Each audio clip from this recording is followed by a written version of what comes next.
Hello दोस्तों, जय माता दी, जय श्री हरि। आज मैं कहने जा रही हूँ कामदा एकादशी व्रत कथा। कामदा एकादशी को चैत्र शुक्ल एकादशी भी कहते हैं। हिंदू धर्म में एकादशी तिथि का विशेष महत्व माना जाता है। वर्ष भर में 24 एकादशी मनाई जाती हैं, जिनमें से प्रत्येक का अपना अलग अलग फल और महत्व होता है। कामदा एकादशी के दिन श्रद्धालु भगवान विष्णु की पूजा करते हैं। आइए अब सुनते हैं कामदा एकादशी व्रत कथा के अनुसार प्राचीन काल में पुंडरीक नाम का एक राजा राज्य करता था। वह भोंगीपुर नगर में रहता था।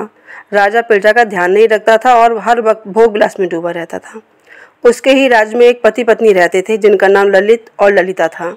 दोनों आपस में सच्चा प्यार करते थे। ललित राजा के यहाँ संगीत सुनाता था। एक दिन राजा की सभा में ललित संगीत सुना रहा था कि तभी उसका ध्यान अपनी पत्नी की ओर चला गया और उसका स्वर बिगड़ गया। इसे देखकर राजा पुंडरीक का क्रोध 7वें आसमान पर पहुंच गया और राजा इतना क्रोधित हुआ कि उसने क्रोध में आकर ललित को राक्षस बनने का श्राप दे दिया। राजा के श्राप से ललित मांस खाने वाला राक्षस बन गया। अपने पति का हाल देख ललिता बहुत दुखी हुई। पति को ठीक करने के लिए हर किसी से उपाय पूछती रही। आखिरकार थक हार कर वह विंध्याचल पर्वत पर श्रृंगी ऋषि के आश्रम पहुंची और ऋषि ने अपने पति का सारा हाल ऋषि को बताया। ऋषि ने ललिता को कामदा एकादशी व्रत करने की सलाह दी। ऋषि ने कामदा एकादशी का व्रत का प्रताप बताया और ललिता से इस व्रत को करने को कहा।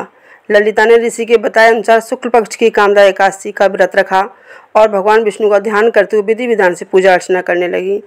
अगले दिन द्वादशी को पारण कर व्रत को पूरा किया। भगवान विष्णु की कृपा से उसके पति को फिर से मनुष्य योनि मिली और राक्षस योनि से मुक्त हो गया। इस तरह दोनों का जीवन हर तरह से कष्ट से मिटे और सभी सुख जीवन जीने लगे। फिर श्री हरि का भजन कीर्तन करते दोनों मोक्ष को प्राप्त हुए।